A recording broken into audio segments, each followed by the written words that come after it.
time. Tonight, because of cancellations, Daniel Boone versus Dobbins Bennett, Knox Catholic against Science Hill. We'll have 11 games on tap. But first, here's Jesse with our Meat Tractor top tackle of the night. Thanks, Kenny. Now our meat top tackle of the night comes from Andrew Little of Happy Valley. And this guy was far from little in tonight's showdown, and he showed it on this play. Closing out on the wide receiver. He's going to finish by dropping the shoulder there. Plenty of speed as well, just closing out on that pass. You can see right there was clean, Kenny. We don't like the dirty hits, but those were clean right there, and we'll see more from Little coming up. But he was our meat top tackle of the night. Take it away, Kenny. All right, thanks a lot, Jesse. A game that was not even on the schedule at the beginning of the year is where we'll start tonight. Because of COVID-19, the Tennessee High Vikings and Greenville Green Devils were looking for someone to play, so why not each other? For the first time since 2010. So let's head out to the Stone Castle. Both teams looking to pick up a huge non-conference win. Greenville needing to do it without quarterback Drew Gregg, who suffered a season-ending knee injury last week. So who's the new guy? Sophomore Brady Quillen, and he throws a touchdown pass on his very first drive to Jacoby Gillespie. Strong 7-0 lead, and how about that to get the new guy comfortable? It's 14-7 Greenville in the second quarter. They try out another quarterback, a freshman, but Jaden Keller says, no, not today. Picks this off and says, I'm taking it to the house. Baby. That's D1 talent. All the way back for the touchdown. Greenville took a 21-14 lead into the break. To the fourth, Vikings have it down 21-17 after a field goal. Who else but Keller? They hand it off to him, and he powers through the line, breaks free, and takes it in. Huge moment with 4 minutes left to take the lead. But how about Greenville? Another good drive from the new quarterback lets the running back Mason Gudger finish this thing off with a red zone score, 28-24 lead with 2 minutes left. Defense needs to make a stop, and they do. Jaden Stevenson comes up with the interception. 2 picks from the Greenville defense as they come into Bristol and pull this thing off by the final of 28-24 without their senior leader. So once again, big win tonight for the Green Devils over Tennessee High. That final 28-24. Claiborne over Hancock County by the final of 40-0. In Rogersville tonight, Class 4A, number 1 ranked Elizabethton was in town to face the Cherokee Chiefs, who were riding a 4-game losing streak. Cyclones Class 4A Mr. Football finalist Bryson Rollins was like Chris Paul. He was dropping dimes everywhere tonight. But this bomb to Parker Hughes, who makes the catch in the end zone, then starts to do a little dance. Later, Rollins swings it out to Jordan Killian, who walks into the end zone basically untouched. Cyclones led 14-0. Later, Rollins and Hughes played pitch and catch again. Hughes catches it like a center fielder over the shoulder. Cyclones led it 21-0. Cyclones defense also big. I mean big.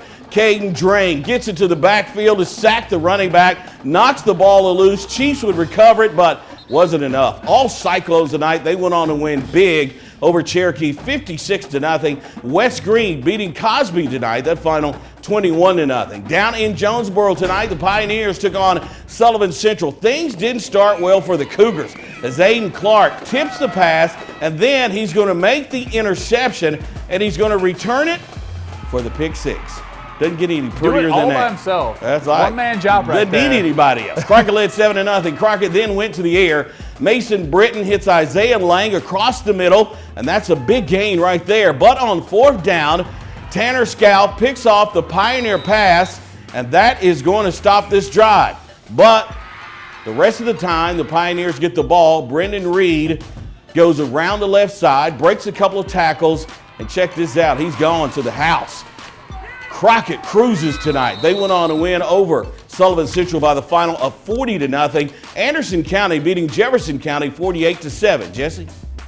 Thanks, Kenny. Now, a couple of weeks ago, South Greene was playing for the Milk Jug. Now, we all know I figured out what a Milk Jug was when they faced off against West Greene. Now, tonight, it was the Teacup when Chucky Doak aerial attack, led by Matthew Palazzo, came calling on the Rebels' unbeaten record this week. And our player of the week, Luke Myers, was under center as well. Now, 28-7 South Greene just before the half, and Matthew Palazzo, he's going to be sacked by Dakota Seaton of the Rebels, and that's going to stop the play drive right there. Now, Palazzo, he's not used to finding the turf that often, so when you get him down, you got to keep him down. Now on the opening drive of the second half, Rebels, Luke Myers snaps this over his head. He recovers it.